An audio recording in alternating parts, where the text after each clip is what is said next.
I just interviewed Brock Johnson. He has 735,000 Instagram followers.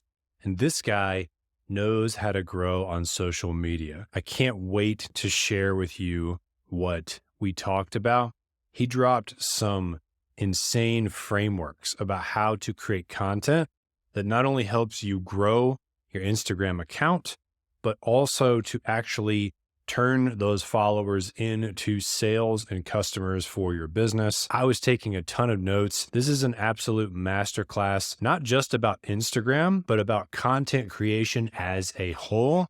If you're someone who's been creating content, but it's just not performing that well, this is an episode you're going to want to grab a notepad for because Brock does not hold back. Without further ado, let's get into it. What is up, Brock? Welcome to the show. Thank you so much for having me. I'm excited to be here. Yeah, I'm really excited to have you and grateful that we connected. I went over your bio a little bit in the introduction. Is there anything beyond like the bullet points, or the highlight reels that you want to share or tell people before we dive in? Sure. I think, I appreciate you having me, and I appreciate, the fancy introduction that always is granted. But I want to make sure as we get started today that I acknowledge that I first and foremost see myself as an entrepreneur, a business owner, more than a content creator. And I just am in a unique position where my job as a business owner is to teach other business owners and content creators how to grow on social media. So I definitely don't have this all figured out. I don't have every answer. So I'm just kind of figuring things out as I go. And as I learn new things, as we try new things, as new, studies come out, I'm just reporting on my findings. As I test new things and I learn new things about my own account, I report on those to everyone in my community and everyone who follows me. And I do this full time. So like my full-time job is dedicated to learning about the algorithm and learning about Instagram. And we have about 5,000 people in our Instagram coaching membership. So I'm able to poll them and network with them and ask them questions and help them grow their accounts as well. So I think that's one last thing I want to say is I haven't just grown my own account. We've helped, thousands of people grow theirs as well. So just excited to, get to answer some questions today and help everyone figure out the beast that is Instagram. Yeah.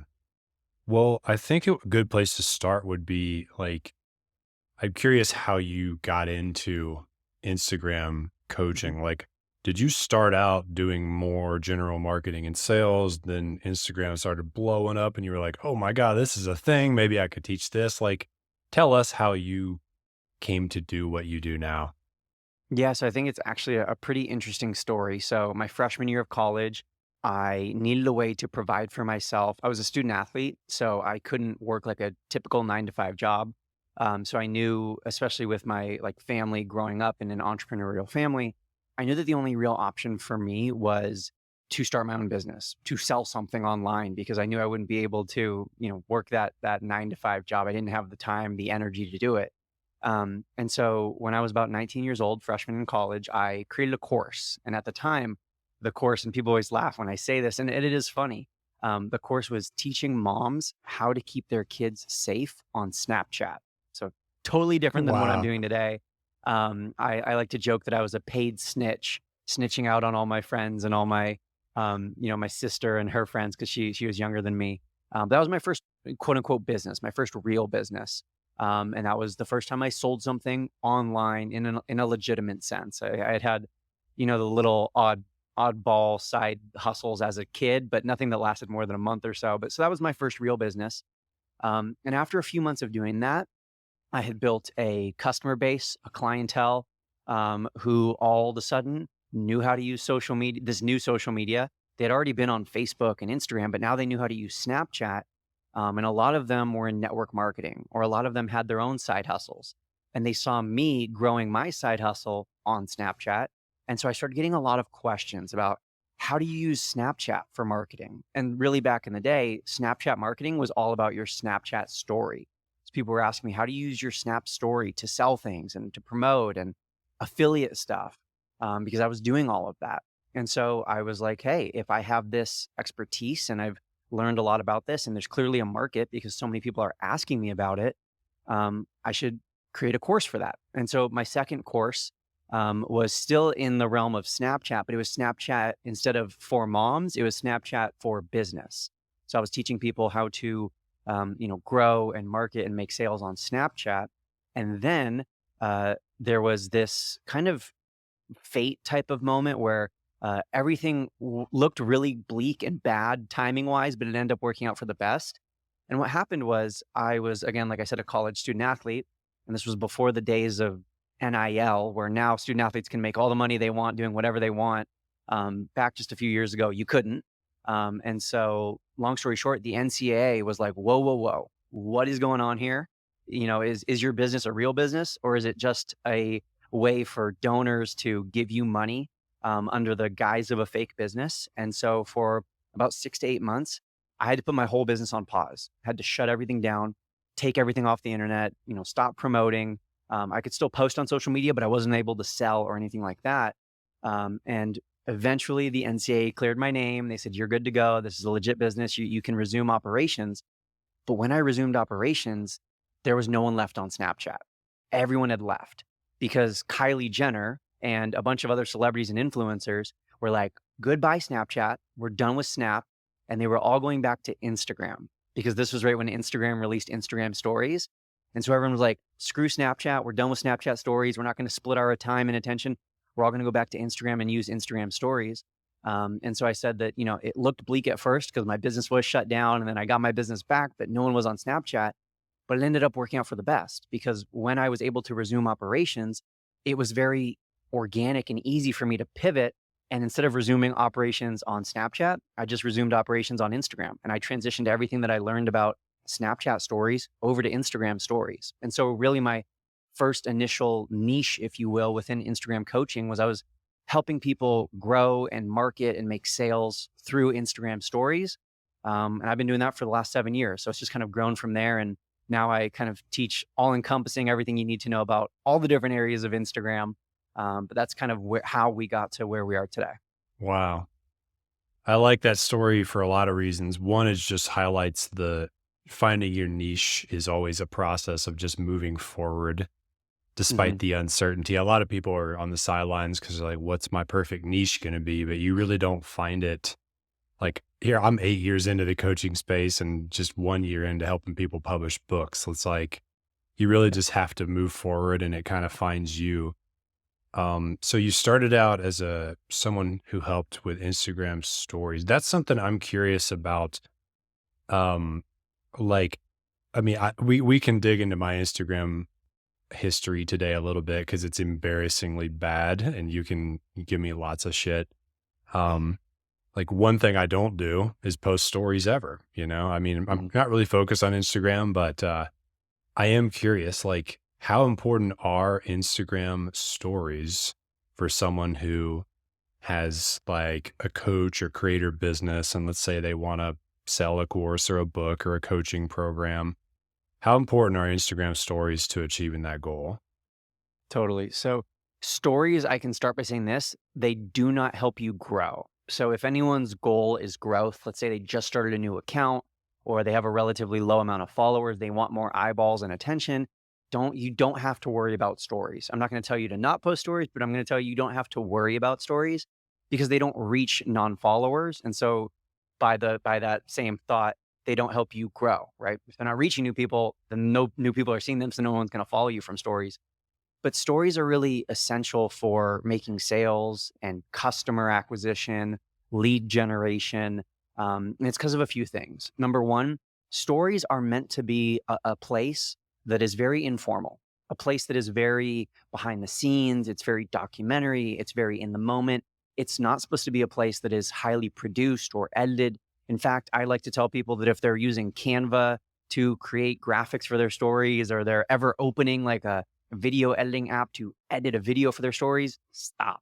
Hmm. All you need for your Instagram stories is just the in Instagram stories camera. Like that's where all of your stories should be created, is right there in Instagram, because it's meant to be quick and easy and documentary. That's their purpose. And because they're quick and easy and documentary, they show behind the scenes. They show kind of like a window into your life. Your feed should be niche related. And as we've talked about the word niche, the things that you're posting, the reels, the photos, the videos you're posting to your grid, to your profile, to your feed, those things should be niche related. But your stories don't have to be, because your stories are for the viewers who have already followed you. They already know your niche. They already know what you provide. They've already made the decision to follow you. Now they're going to your stories because they want to get to know you better. They want to learn what makes you tick. They want to learn what makes you unique. They want to trust you. They want to learn to like you and maybe even love you. That's why people go to your stories. And obviously, all of those things help in sales, because so many of us are doing what other people do, or we offer the same sorts of things that other people offer. And so the way we differentiate ourselves and the way we say, hey, you should work with me instead of working with anyone else, is through that know, like, and trust, through that personal relationship that can be built on Instagram stories. And the final thing I'll say about Instagram stories is sales go down in the DMs. That is where sales on Instagram take place. Yes, like there is the link in bio, and yes, you can put a link on your stories, but for the most part, sales are going to happen in the direct messages, or people are going to get into, like, they're going to become a lead. They're going to get on your email list through your DMs, and then maybe they're sold off of Instagram. But all of that happens in the DMs. And the easiest way to get someone into your DMs is by first watching your stories. Because when they're watching your stories, there's that little reply bar at the bottom of the screen. And when someone replies down there, it goes into your DMs. Boom, you're having a one-on-one conversation. And that's the first step in making a sale. So again, to kind of summarize all of this, stories don't help you grow, but they are essential for building trust in your audience and for making sales. Wow, that's really interesting. Because, everyone says like to build a personal brand, you have to like show parts of your personality, the weird stuff, the quirky things that are your interests and your hobbies. I've always struggled to necessarily weave that into my niche content. If I'm writing a post Mhm. about how to write a book to get clients or whatever, I'm like, Yeah, how do I factor in snowboarding into this to let them know? Um, it's almost like yeah, you're saying you don't really have to worry about that. I don't know if you're saying that, but I you're am. saying No, that. exactly. No, you hit the nail on the head. Okay. Like, I can use snowboarding myself as an example. There has been one snowboarding post that I have made on my feed in the last probably 2 or 3 years, one single post. I snowboarded 65 days last year. It is a huge Whoa. part of my life. I stayed up. I usually have like a strict bedtime of like 9:30. I'm lights out. I'm going to read a couple chapters of my book, go to bed. Last night I stayed up till like 11:30, which for me is late because I was like researching snowboarding stuff. So I say all that to say I geek out over snowboarding. You do not see it on my feed because that's not why someone's going to follow me. No one's going to follow me because I like snowboarding. I'm not a professional snowboarder. I don't sell anything relating to snowboarding. So no one's going to follow me for that. They're going to follow me to learn how to grow on Instagram. And then if they're like you, maybe you followed me to learn how to grow on Instagram. But then you watch my stories and you see a clip of me snowboarding, you're like, gosh, I like this guy even more because we have this same interest. And that is really the difference maker there. So yeah, no, you were Mm, absolutely right. okay. That's really powerful. And I'm inspired to start sharing more stories right after this. Good. I guess one final question about that is, so if I'm kind of, documenting, like I recorded a YouTube video before we hopped on here, and I'm thinking I could have gotten my phone and said, hey, this is my little YouTube setup. It's nothing much. I'm about to record a YouTube video kind of Hmm. thing, like a little B-roll. How do you, is there something that you do to actually initiate DMs? So you're not just sharing behind the scenes. How do you Hmm. sort of round that corner to try and encourage someone in the stories to reply so you can start that conversation? Yeah. So I think initially, um, it's going to feel uncomfortable to be yourself and to post about all those like things that make you you. But over time, you'll improve. And over time, you'll get more natural. And over time, you'll get more um, bold in how you talk about those things. It's very much like a relationship with like a friend. You make a new friend. The first couple times you hang out, it's vanilla, right? Like you're not really getting that deep. You're not talking about the stuff that makes you tick. Like you could hang out with someone 5, 10 times and you're still like, I don't really know like their background. I don't really know like their beliefs and where they stand on things. It's not till, a few months go by that you really unpack all of the layers of that onion. And the same is true on your stories. So I'll give you an example that I posted the other day. I posted this story and I kind of funny hook at the beginning of the story. I said, listen, you can unfollow me for this opinion if you want to, which of course makes everyone like perk up. And I said, but I fully support having your Halloween decorations up on September 1st. And I fully support having your Christmas decorations up on November 1st. Like that's the kind of guy I am. Shoot me if you don't like it, but that's who I am. And that is something that is a little bit more bold of a way to say it, rather than just being like, because my original thought was I saw someone with like a jack-o'-lantern on their porch and I was going to take a picture and be like, love this. That's kind of vanilla, right? Like saying, oh, this is cool. I love this. That's not that cool. But me saying, hey, that's the kind of person I am. I love having your decorations up early, that sort of thing. I got a ton of replies from that. And that's a ton of just organic relationships and connections. But strategically speaking now, especially for business owners, the best way to get people into your DMs, especially a DM that's actually going to make a sale. Like someone replying to my story about the Halloween decorations and being like, oh my gosh, me too. Or, oh my gosh, I put my Christmas decorations up in July. That's not going to be a sale right then and there. But if I want to make a sale right then and there, and I don't want to get too lost in the sauce and the technical terms here right now, but I would recommend using a tool called DM, direct message automation, DM automation, which is essentially you can tell people a specific word to reply with. And then when they type that word, they automatically get a response that you have typed out yourself in, whatever copywriting or sales lingo you want to use, and it's delivering the link for them. So I do this all the time. I did this on my story just yesterday. Someone said, hey, I struggle with hooks. And I said, okay, DM me the word hook. I put this on my story. DM me the word hook, and I'll send you 25 viral hook ideas. Then I get thousands of people replying to that story with the word hook. And when they reply with the word hook, they automatically get the link to the free download. They're getting on my email list. And what's really cool about that is two final things I'll say before I stop my yapping is number one, because that link is in the DMs, they're able to go back to it. I don't know about you, Brian, but there's been so many times where I've like clicked on a link on someone's story and I've gotten distracted, or I've tried to like open it in another browser, or I've gotten a phone call, whatever. I've lost the link. Now the link is gone. Like I have to go back and find that person's story. What if the story expired? Like it's tough to navigate. And then that's the perspective of the consumer. So it's easier that way. But from my perspective as the business owner, I would much rather have someone in the DMs because then I can see who is interested. I can see who wanted the link. When they reply to the story, that's a positive form of engagement. Now my story is going to be shown to more people. So I'm going to get more views. If someone requested the link, they received it, but then they didn't actually purchase, or they didn't actually even click on the link, I can follow up and ask additional questions and just serve them better.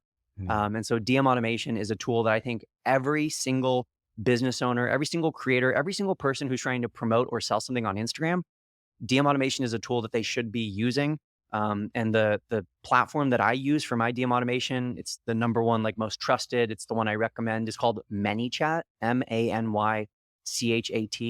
But that's definitely, like, in my opinion, if there's any tool that you need in your tool belt as a content creator or business owner on Instagram, it's that. Nice, nice. So in summary, don't be afraid to post slightly polarizing content that states your opinion, and Yep. then drop like a free lead magnet, say reply with the word, and then you set up that automated software, and then it's just like, that's pretty powerful, man.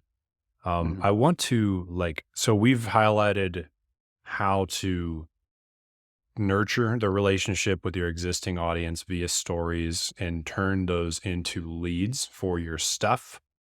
Let's zoom out for a second, and Mhm. because I remember one of your reels said posting reels is not a content strategy or something like that. That Yeah. resonated with me. I was like, oh, like there's more strategy to this than that, like Mhm. could you give us the high level overview of what is like the content strategy for Instagram, as far as growth and nurturing along, making sales? Can you kind of lay out the framework for us? Yeah, absolutely. And I always tell people your strategy that you use is going to differ based off the goals that you have. And unfortunately, a lot of times we are going to want to achieve all these goals at the same time, but the strategies required are almost opposite. For example, if your strategy is to make more sales, you're going to use a different strategy and a different posting style than if your strategy is, or if your goal, I should say, is to grow, right? Like if you just want more followers and more eyeballs, I'm going to recommend different things to you than if you're like, hey, I don't need any more followers right now, Brock. I need people to start buying my stuff. And both of those are going to be a different strategy than if you tell me your goal is engagement. Like if you're like, hey, I don't need more followers. I'm not in a launch or a sale right now. I just need people to pay attention to what I'm posting. 3 different strategies for each of those different goals. What I can tell you very simply is if your goal is to grow, the simplest answer I can give you is the more you post, the more you grow. Now, of course, that's an oversimplification. If you burn out because you're posting more, you're not going to grow. If you can't maintain that consistency, you're not going to grow. If the quality level of your posts significantly declines because you're trying to up that quantity, you're not going to grow. But as long as you can maintain a consistent level of quality, the more you dial up the quantity, the more you will grow because it's more at bats, it's more reps, it's more opportunities to reach new people and to grow. And so really the biggest secret of my growth is not consistency, it's hyper consistency. Posting 3 or 4 times a day, every single day for now, like 3-4 years straight. And that's really where the growth comes from. That's where the results come from. Of course, that's not sustainable for everyone. And so that's why I never give like a blanket statement number of you need to post 3 a day, or you need to post twice a day, or you need to post once a week, because everyone's different and everyone's in different seasons with different goals. But the facts are the facts, and the facts are that the more you post, the more you grow. If your goal is more sales oriented, then it's going to, the strategy that you're using is probably going to be less overall posts, and instead making sure each of those posts is a higher quality of post, and still using that thing that we talked about earlier, DM automation, because you can use that on your feed posts just like you would use it in your stories to generate leads directly from the comments on your posts. Oh, cool. So it can tell if someone commented a word on a post or in a story, and it'll hmm DM them. hmm Yep. Cool. And you said there's kind of 3 purposes: growth, engagement, and sales. What would be the purpose of having an engagement strategy? Yeah, the engagement strategy is I'm working with a client right now who she's got a massive following, but she doesn't really want to make sales right now. Like she gets brand deals and partnerships, but she's not like a business owner per se. And she also doesn't want to grow because she's already at like over 1 million followers. So her whole thing is engagement. She wants a community of engaged followers. Some people just want that community because they want that space for people like them to be able to come together. Some people want to re-engage an audience in the short term so that in the long term they can sell to that audience, or they can use that audience to kind of launch a new product or a new service, software, whatever. If your goal is engagement, it is definitely quality of posts that matters more than quantity of posts. But getting into the quality of posts that make engagement and that bring engagement, there's so many little factors that we can look at and so many little nuanced things. And so for most people, they're going to benefit from increasing the quantity first, because it's through that increase of quantity that you can learn what makes quality. It's basically like practice makes improvement, right? Practice makes progress. As you're posting more, these aren't just posts that are in and of themselves end products. These are posts that are opportunities to learn, posts that are data points, posts that are opportunities to improve your skills. Because oftentimes people are like, well, I don't even know what makes a good post. I don't even know how to make a good post. And I tell them, you need to make 300 shitty posts before you Yep. make your first good post. But the cool thing is, by the time you make that 301st post, the post that is finally a good one, people will then start showing up. They won't be around for the 300 shitty ones. They won't see it anyway. So it's kind of like there's no pressure, right? No one's going to see it. By the time you make that 301st one, the one that's finally good enough, then the people will show up. Mm, that's really good. I want to talk about one really dumb thing I did with Instagram that you're going to rail me for years ago, and get your advice on what I should do for my account, because it's probably going to be similar for a lot of people. So I had 1,000 followers or something, and I bought a course where the guy was like, you have to get to 10,000 followers because people will take you seriously, and you'll hmm unlock the swipe up feature, which didn't, you remember Yep. that when you used to have to, Yep. in order to get someone to go to a link. And so in the course, and this was Louis Howes or Lewis Howes, huge Mhm, guru. Like he's like, what you need to do is actually talk to my guy who can get you followers. I paid $3,000 and I got entered into some sweepstakes, and all these people from other countries followed me, and mhm, I got up to 12,000 or something like that. This was years mhm. ago. And basically, like, it killed my account because, my engagement was 0 because all these people just followed me to hopefully win a MacBook Pro or whatever. And so Yep. ever since then, like, my following just been going down, and I've been posting stuff like just writing, but Mhm. um yeah, like, I actually saw your post on Threads a couple days ago that was like, in 2024, I'm still having to tell people not to buy followers. Mhm. I did Mhm. that, but I was like, could you speak on that for a second? Yeah, absolutely. So buying followers is like the biggest no-no of all time. A lot of people know that now, but not a lot of people knew that just 5, 10 years ago. And it used to be very common practice to buy followers, especially like you mentioned. Some people might remember, might not even know, but back in the day, you needed 10K in order to unlock the swipe up feature on your stories, which is where someone could view your story. And then they could like swipe up to get to the link that you were promoting. And it was weird that Instagram even like put that behind like a 10K follower amount. Like, why couldn't everyone just have that? Um, so people were buying followers. And so buying followers has unfortunately plagued so many accounts, and you're kind of digging yourself into a hole. It's weird because you think, oh, well, I have 10,000 followers. So I'm kind of like boosting myself off ground zero. But instead, what you're actually doing is digging yourself deeper into the hole. So I actually posted a story just yesterday where I put, I think it was 10 things listed out. And I said, if you check off 5 or more of these boxes, you might want to consider starting a new account. So I'll walk you through what those ten steps on that checklist are. Okay. Number one, you have more fake followers than real followers. I don't know how many, fake followers came from that giveaway sweepstakes that you were in. And I know they might be like real people, but for all intents and purposes, they're fake. They're not following you organically. They're not following you because they're interested in what you can do for them. They're following you because they wanted to win a MacBook 7 years ago. So more fake than real. That's the first one. The second one, completely changed niche. So in your case, I don't know if you had the same Instagram as you've pivoted what you do a few times. I did. But if you've had the same Instagram since back in the real estate days as you do now, that would be, you'd check off that box.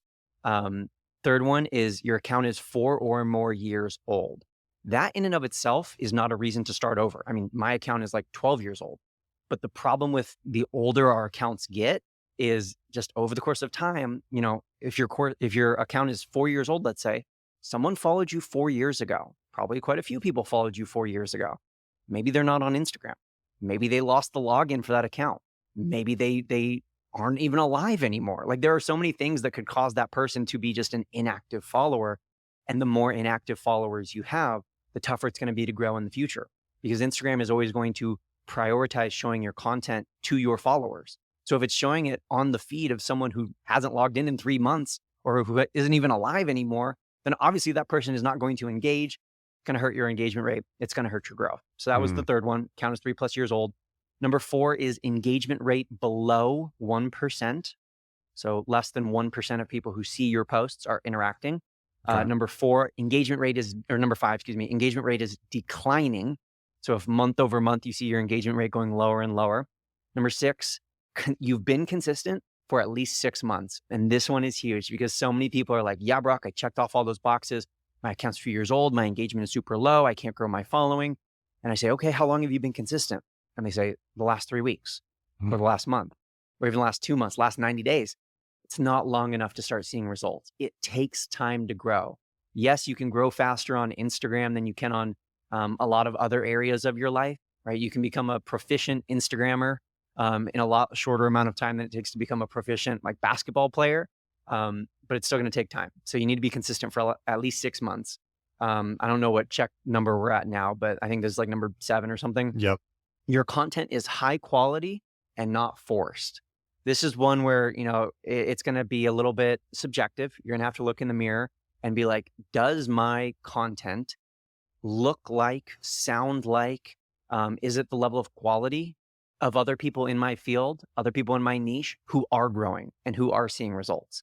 And really, be a harsh critic of your own stuff there, because if it's not, if it's below average, if it's content that's kind of just forced and produced because you had to make it, well, then obviously it's going to be really tough to grow with that sort of content. Number 7, I think we're on, or maybe no, number 8 now is you've used inorganic growth strategies in the past. So that is one that you would definitely check off. Hmm. Paid giveaways where you're a part of this big sweepstakes with 40 other accounts, follow, unfollow, engagement groups, purchasing followers, which is something that a lot of people dabble in. Anything like that would be an inorganic form of growth. So that would be a checkbox. Number 9, multiple community guidelines violations. So if you've had multiple posts that have been taken down for whatever violations that Instagram claims you have made, that could be a reason to start over. And then finally, you had a viral post that is not related to your niche. If you have something that reaches millions of people that has nothing to do with what you're selling, that's a huge problem. And that usually brings in hundreds, if not thousands of followers who might be real. They might be potentially engaged, but they have no interest in what you're selling. And so they're not going to stick around and they're not actually going to be engaged. So anyways, that was, I think, 10 or 11 on that list. And if you check off 5 or more, then it might be wise to start over. Okay. That was super valuable, man. Thank you so much. So, Of course. is that why you mentioned that the feed content should be niche related? Is because So, you have the risk of like getting people in who aren't going to yeah. support your future posts because they just liked your reel about you were in Bali overlooking the beach or something like that? Yeah, no, literally. A personal example of this is what happened to me on TikTok. So I got on TikTok very early on in like 2018. And for the first year or two of TikTok being around, it was very dance heavy. And I'm someone who likes to, be goofy and enthusiastic and dance around. This was also still while I was a college football player. And so you marry the fact that I like to dance and twerk and I have no like shame in being myself with also I'm in like the most masculine environment possible, being an American college football player. That was like the recipe for virality. And so I had, I think, over 10 videos in 2019 that hit 1 million plus views on TikTok. Some of them reaching like up to like 10 million, 15 million views on TikTok. And so I had 300,000 followers on TikTok by the beginning of 2020, which is when most people just found out about TikTok, which sounds great. And it's cool that I can like put on my resume 300,000 followers on TikTok. Here's the truth. Those followers did not care about my business. Those followers had no interest in listening to my podcasts. Those followers had no interest in becoming customers of mine because those followers only wanted me to dance in my football pads. They did not care for anything else. Mm. And so now, fast forward to 2024, I've started over. Now I have a brand new TikTok account that does not have 300,000 followers. It has like 8,000 followers. And that account, while much smaller, while the views on average are lower, that account is ultimately going to be much better for my business. It's going to be much better for my lead generation than the 300K account that just had people who want me to dance. And so, yeah, that's why I tell people your feed posts should be pretty exclusively niche related. It should be maybe 5% of the time, 10% at most that are not niche related. That's great. Did you see the video or post that Alex Hormozy made like sometime this year? It was the beginning of the year, I think. You know how fast he's blown up on like social Mhm. media, YouTube. He analyzed all the posts and found that the posts that weren't about business like didn't really help. Like it created vanity metrics, Mhm. but it wasn't actually driving leads for acquisition.com. Mm. And so the dude spends 70 grand a month on his organic content system. He's got tons of insight on what works. And their pivot, the beginning of 2024 was, we're going to go back to making only business content. We're going to Mhm. stop making content about Alex's workout or his meal plan or, Alex and Layla's relationship advice or Mhm. whatever. And he's like, they're going to get less views, but we're actually going to, he makes more money off YouTube AdSense, interestingly, and then a lot more leads for his business. Yeah. I haven't seen that post, but that 1000% tracks and that makes sense. Yeah. So one thing you brought up before we started recording was the idea of share-worthy content, and that's something Mhm. that's been useful for your clients lately. Could you talk about what that is, how to create it? Yeah, totally. So let's start with like the why. Shares are the best form of engagement. I've been saying it for the last few years. Instagram CEO recently has begun saying it himself and confirming it. And it makes sense when we think about it because everyone's trying to figure out the algorithm and keep up to date with the algorithm. And that's because it's the algorithm's job to show our posts to people, right? The algorithm's job is to determine who would be interested in this and then to serve up our content to the interested parties. However, the algorithm is always changing. It's futile. It's hard to grasp. And sometimes even a post that you know your ideal audience would love to see, it just doesn't hit with the algorithm for some reason.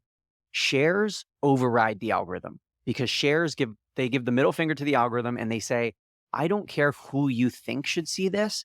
I, as a human being, am going to send this person to the person who should see this. I'm going to send this post to the person who should see this. For example, if I see a post on Instagram and I'm like, it's about me and my wife. Like, I find it super relatable and I send it to my wife.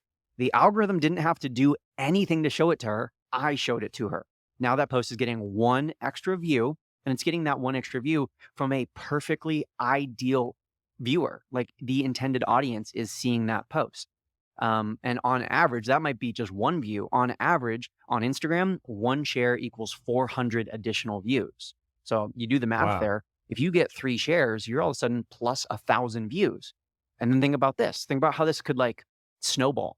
If only just 3 out of those 1,000 people, 3 out of the 1,000, so 0.3% of the viewers then share it themselves. Now you've got an additional 1,200 viewers. So that's kind of how like share-worthy posts can snowball, and that's how they can go viral. And that's why I'm such a fan of share-worthy content. Also, share-worthy content is generally the content that is entertaining. It's the content that gives dopamine. And while I know a lot of people who create educational content, myself included, by the way, I create a ton of educational content, can be frustrated to hear that because we wish people would just want to consume our knowledge and want to consume our value. At the end of the day, value is best delivered, it's best consumed. Knowledge is best gained and acquired when it's wrapped up in a nice, entertaining bow, right? Because it's kind of there's this analogy of the chocolate covered carrot.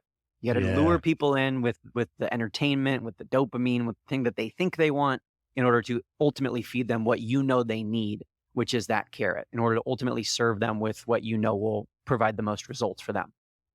So that's why share worthy content. And if you want, we can kind of get into my 5 different categories of what is share worthy and what will make a post highly share worthy. I can share those if you want. Yeah. First question before you do that. So Mhm. everyone, I guess, knows that something goes viral because the algorithm pushes it out to a wide Mhm. group of people. But is the algorithm only pushing that piece of content because it's getting shared? Is that like the real like steroids for a post going viral? Is it about So it's shares? it's kind of it's a little bit of like a what comes first, the chicken or the egg conversation with that, because on one hand, when the post starts reaching more people, it will get more shares, but also because it's getting more shares, it will reach more people, right? Mm. What I can tell you is that algorithmically speaking, the kind of engagement that the algorithm prioritizes the most is shares. So yes, if you get more shares, let's say you have 1,000 viewers and 800 of those people, crazy high number, 800 out of 1,000 share your post. Even if they all share your post with someone who doesn't have an Instagram and the person they shared it with never actually views it. So it's just the share that took place. There was no views that came from those shares. The algorithm will still reward you for that. The algorithm will still push you out simply for the fact that people are sharing it. And if you think about it from like Instagram's perspective, a share brings someone onto Instagram. A share connects people over Instagram. A share engages people with Instagram. So of course, that's what Instagram wants. Got it. Got it. And yeah, Mhm. I'd love to wrap up by getting your framework for creating a share worthy piece of content. That would be awesome. Cool. Yeah. So I'll try to run through this. There's 5 categories of share-worthy content. The first one is what I like to call the needed this content. And a lot of the titles that I've come up with for these share-worthy things is like the kind of things that someone would say when they see it. So what's the kind of post that you would see and you would say, oh, I needed this. I needed to see this. This was so good. It's usually something that's motivational or inspirational. So that first Yeah. category of shareworthiness is the content that is inspiring others, it's motivating others, it's the powerful quotes, it's the story of triumph, it's the recovery from failure. Those things highly, highly shareworthy. Second category is a call to arms. A call to arms. I wish there was like a single word that could encapsulate this. I've asked ChatGPT and they haven't been very helpful. But a call to arms is essentially like the Rosie the Riveter. It's we're all in this together. We all need to help each other out. It could also be called a call for help. The most famous example of this is like the ALS Ice Bucket Challenge back in 2013. That was like hey, we're all in this together. Let's all help each other out. It was even part of the challenge that you were going to tag, AKA share the challenge with someone else. You were going to invite someone else to do it. There's so many examples of this where it's like, hey, we got to band together. We need to help each other out. We need to help spread this message, help spread the word, help spread awareness. So a call to arms. The third category is that's me content. That's me content is the relatable stuff. It's the stuff I was talking about earlier, where it's like, oh my gosh, I can relate to this so hard. An example that I posted just a few weeks ago was, it was this like snippet from Seinfeld where Jerry was saying like, what are we doing? What is this life? Like, what are we doing here? And I put a caption, a title, if you will, above the video that said, every entrepreneur in 2024 who is being forced to become a content creator. So it's like a super relatable feeling that so many business owners have where it's like, hey, suddenly now I have to not just run a business, I have to make videos online. Super relatable. That post got, I believe it was last I checked, like 100,000 likes, but it got like 120,000 shares. So more Whoa. people shared it than even liked it. That post is now at like, I think 7 or 8 million views in just a matter of a few days.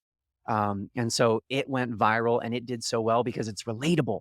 So many people still, as we're talking right now, are sharing it to their story. They're sending it to their friends and they're like, this is so me. I can so relate. So that's me stuff, relatable content, super share worthy. That's number 3. Number 4 is what I like to call feather ruffling, also known as controversial content, contrarian content, if you will. It's not saying mean things and calling people names and posting your political beliefs just for the sake of doing so. It is talking about things that relate to your niche that might be unpopular, that might not be common practice. An example that I have is hashtags. I'm not a fan of hashtags. I think that they're really overvalued within the Instagram community. People put way too much importance on their hashtags. Ultimately, your hashtags, like you can use them, but they're not going to make or break your post. They're not going to make or break your account. They're not as effective today as they were 5-10 years ago. And so whenever I post about that, it gets a lot of shares because people either agree or they didn't know about this. They're like, wait, I had no idea. Or they disagree. And when they disagree, they're going to let me know and they're going to comment, they're going to argue. And all of that is just extra engagement. So I want people to always think about like, what is an unpopular opinion in my industry? What is something in my niche that is unpopular or maybe controversial or maybe where I disagree with the majority? And so those sorts of things, highly shareworthy. And then the final category of shareworthy content is the in the know content. The in the know content is breaking news in some cases, but I understand, not every industry has breaking news or has headline news that a lot of people would be aware of that relates. But it's just using pop culture and memes. Like today at the time we're recording this, it's day 1 of the NFL season. It's Thursday night football tonight with Chiefs Ravens. And it's funny because people will hear this episode after the game 1 happens. But I would bet, I don't know where she is. I don't track her that well, but I would bet Taylor Swift is going to be there. And I bet if she's there, there will be memes that come out. There will be some funny face she makes, or there will be some moment where there's popcorn flying in the air, or she's like disgusted and the person next to her is cheering. There will be some meme-worthy moment. And the people who can use that the fastest are the people who are going to get a lot of shares because they're in the know. 7 days later, when it's the next Thursday and some big corporation is still using that Taylor Swift meme, they're not in the know. They missed the trend. They missed the pop culture moment. And so it's no longer that share worthy. But when they take that moment, that pop culture, that breaking news, and they relate it to their niche, especially the more timely they can do it, highly, highly share worthy. Dude, you just gave a master class on post ideas there. My head has been Thank spinning you. the whole time. I'm like, this should be my posts for Threads, for LinkedIn, for YouTube. Hmm. Like, this is Hmm. all going to work better than what I've been doing. Because it's more like attention grabbing and it's more share worthy. Hmm. The follow-up question I have is, I always think about like teaching people something in my content. Like, I'm going to teach them Hmm. a tip about growing their coaching business or using a book to get clients or whatever.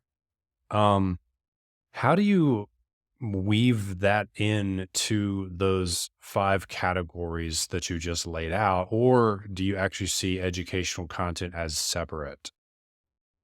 I think you can. I think it's definitely a creative challenge and a skill that can be acquired over time of weaving in the valuable knowledge-based posts into the 5 categories that I just listed.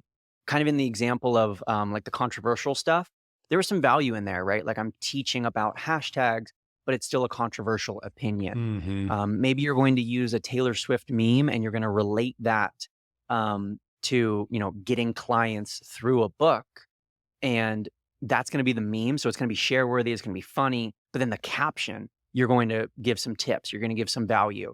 But I also think there's time and place for posts that aren't educational, posts that aren't traditionally valuable as we think of that word, that are just purely for the sake of engagement and giving people an opportunity to come together and to laugh and to relate to something and to be entertained.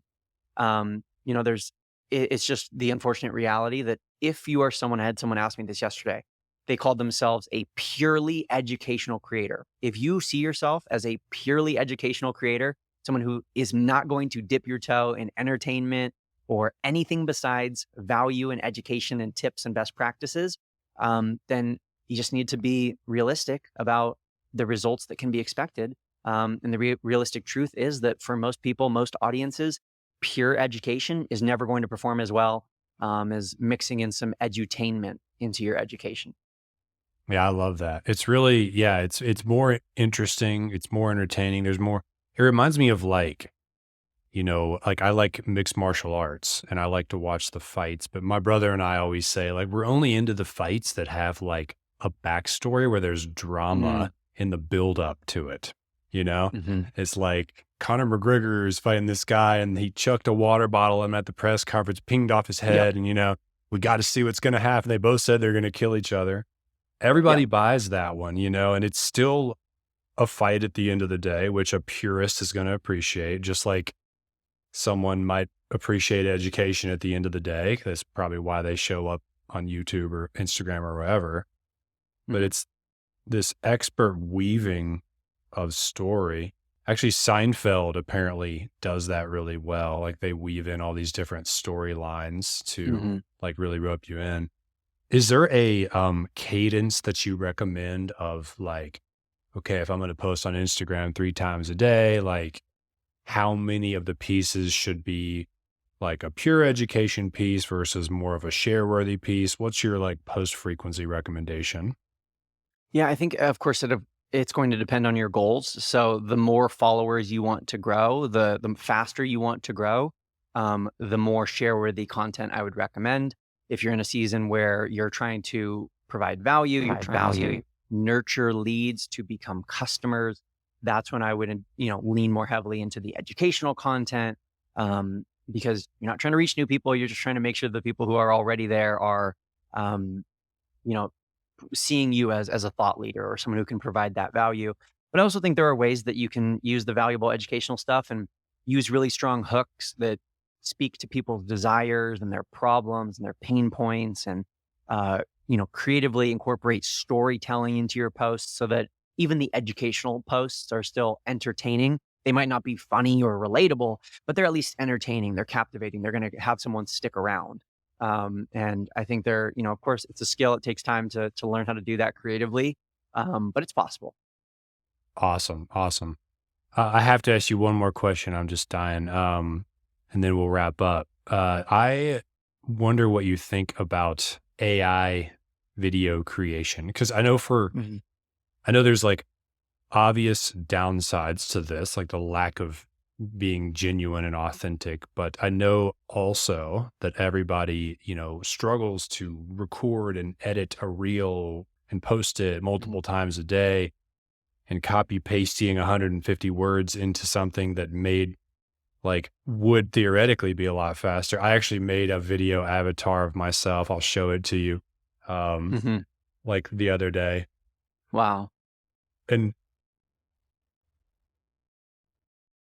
you probably So that's couldn't hear the 100% AI voice. generated. Yeah, I never recorded this. This Wow, is that's wild.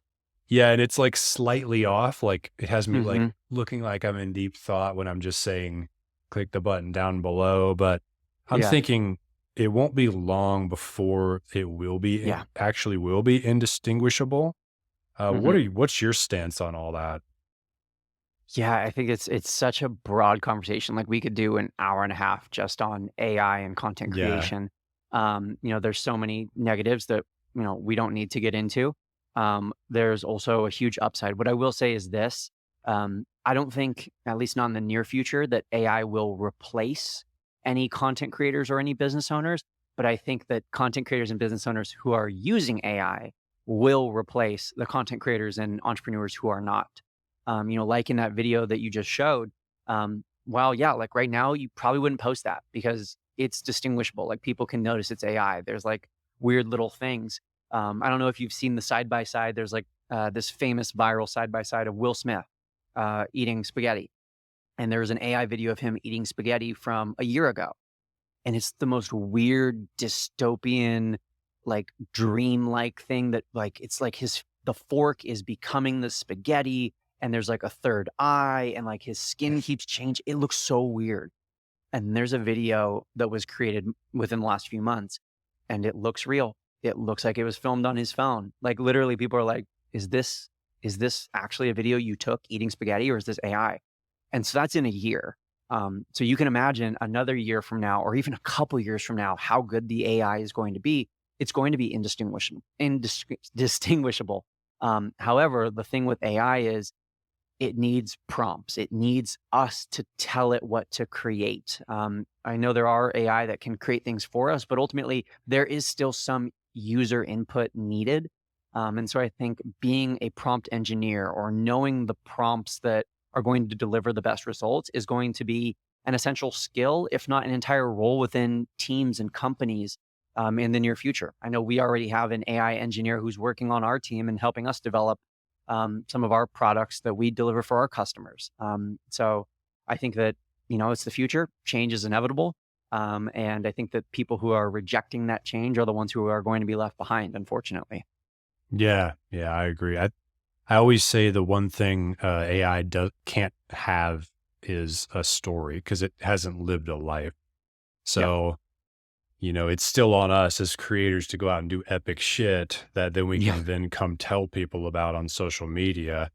And maybe we don't have to maybe our job isn't to actually be behind the camera if AI can do a good enough job of that. So we can be out doing more cool stuff and changing the world, Mhm. like you working with your 5,000 clients, that's a real world.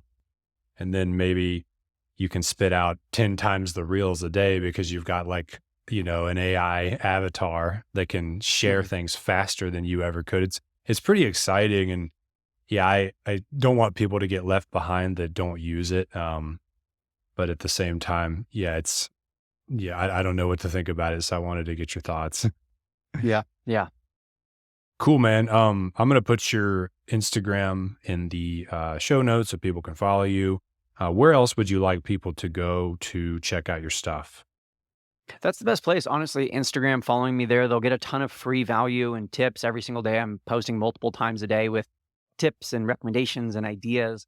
And then if anyone wants to learn more about like any of the free stuff that I have, free guides and downloads, they're all in my highlights. So if they click on those little bubbles on my profile, they can learn more about, our hook guide or our, story ideas, real ideas, content calendars. Then if anyone wants to learn more about like actually working with me or becoming a member of our club, just shoot me a direct message, and I answer every single DM, so they'll get a response if they shoot one my way. Awesome. This has been a super value packed episode, man. I really appreciate you taking the time to be on today. Of course, Brian, thank you so much for having me. All right. See you later.